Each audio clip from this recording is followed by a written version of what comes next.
सतगुरु की साजी निवाजी प्यारी सात संगत जी, प्यार और सत्कार से कहना धन निरंकार जी।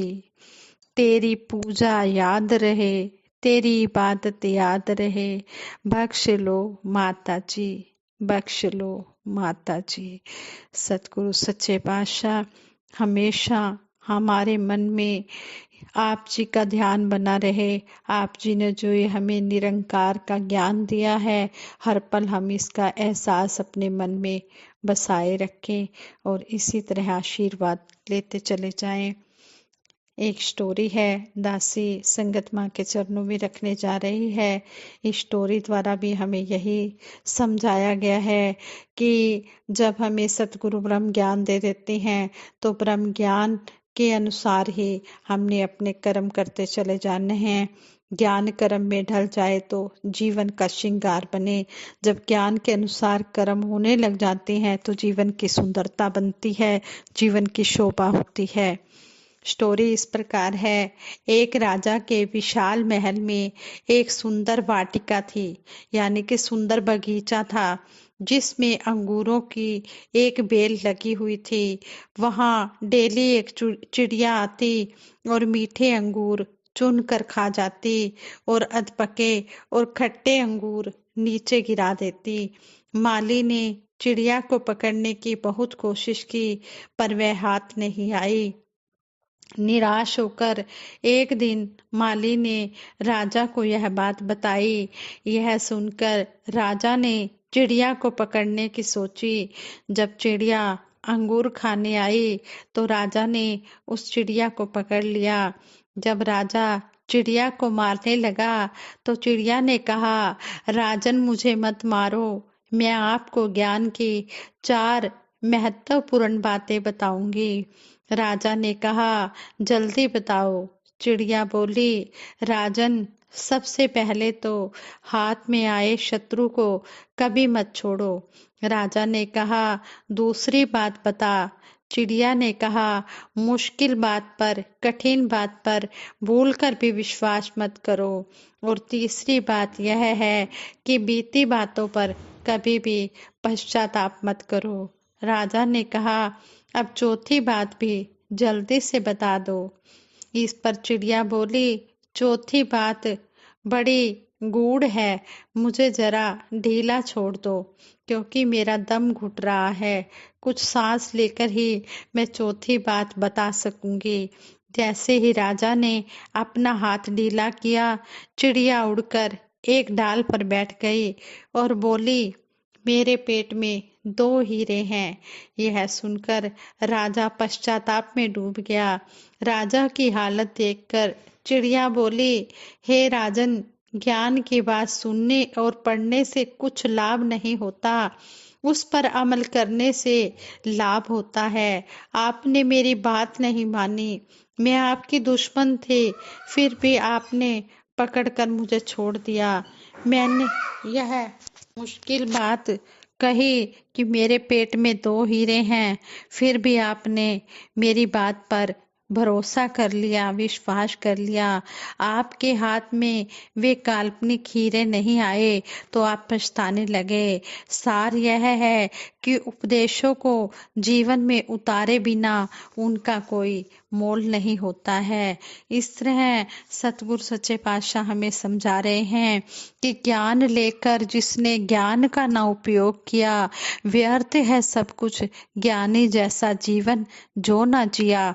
संपूर्ण हरदेव वाणी में सतगुरु बाबा हरदेव सिंह जी महाराज इस शब्द द्वारा हमें यही समझाने की कोशिश कर रहे हैं कि ज्ञान लेकर अगर हमने ज्ञान के अनुसार कर्म नहीं किए तो फिर कुछ भी लाभ होने वाला नहीं है। ऊपर ऊपर तैरने वाला हासिल क्या कर पाएगा, गहराई में जाने वाला मोती चुनकर लाएगा।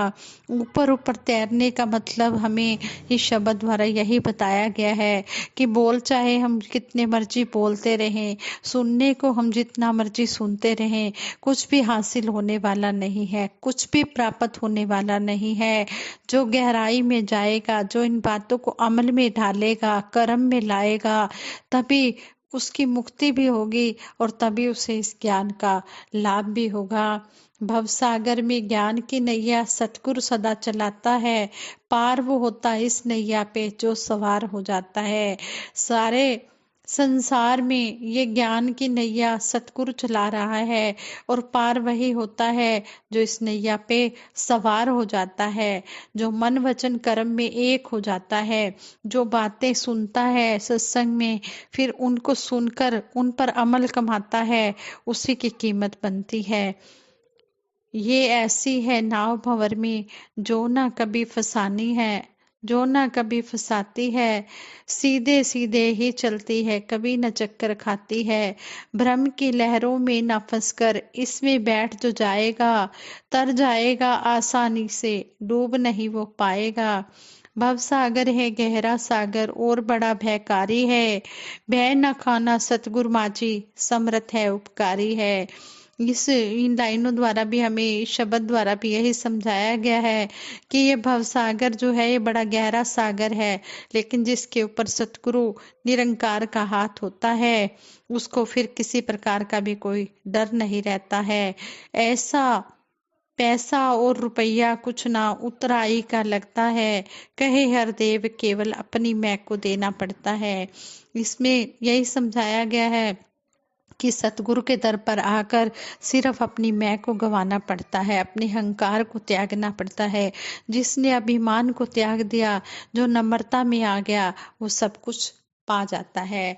तो इस तरह हमें ज्ञान के ऊपर आधारित इस शब्द द्वारा भी यही समझाया गया है और इस तरह हमें सतगुरु पल पल यही समझा रहे हैं कि हम सभी इस तरह सत्संग में आए, सत्संग का आनंद लें और सत्संग को एक रस्म की तरह ना माने, बल्कि यहाँ हमें जो सीख मिल रही है उस सीख को ग्रहण करें और सत्संग की मर्यादा अनुशासन का पालन करें।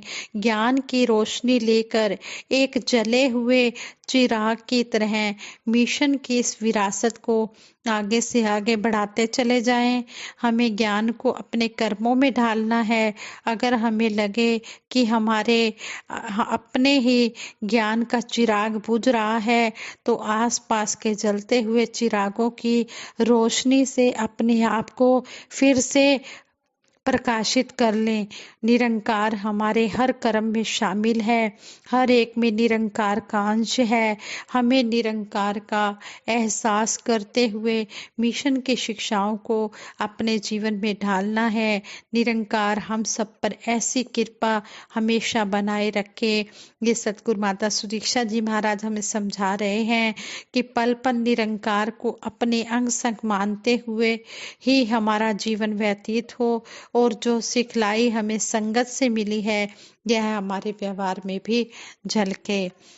कहा भी गया है कि बोलां ते नक्शियां थे अमलां दा रंग भरते, जीवन गुजारा तेरे संतां तो डरते डरते। जो भी बोल बोले जा रहे हैं इन पर हम अमल भी कमाएं, इनको कर्म में भी लाएं, तभी बात बनने वाली है। साथ संगत जी, ये विचार करते हुए बहुत सी गलतियां हुई होंगी, उन गलतियों के लिए आप जी क्षमा करें और सभी के भले की कामना करते हुए दासी सिमरन कराए कि सभी ने मिलकर सिमरन में साथ देना है।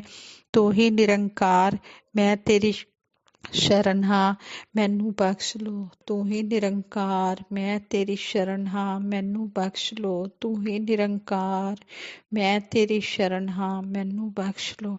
बोलिए सतगुरु माता सुदीक्षा सविंदर हरदेव जी महाराज की जय। निरंकारी राज माता गुरु वचन अवतार की जय। साथ संगत जी प्रेम से कहना धन निरंकार जी।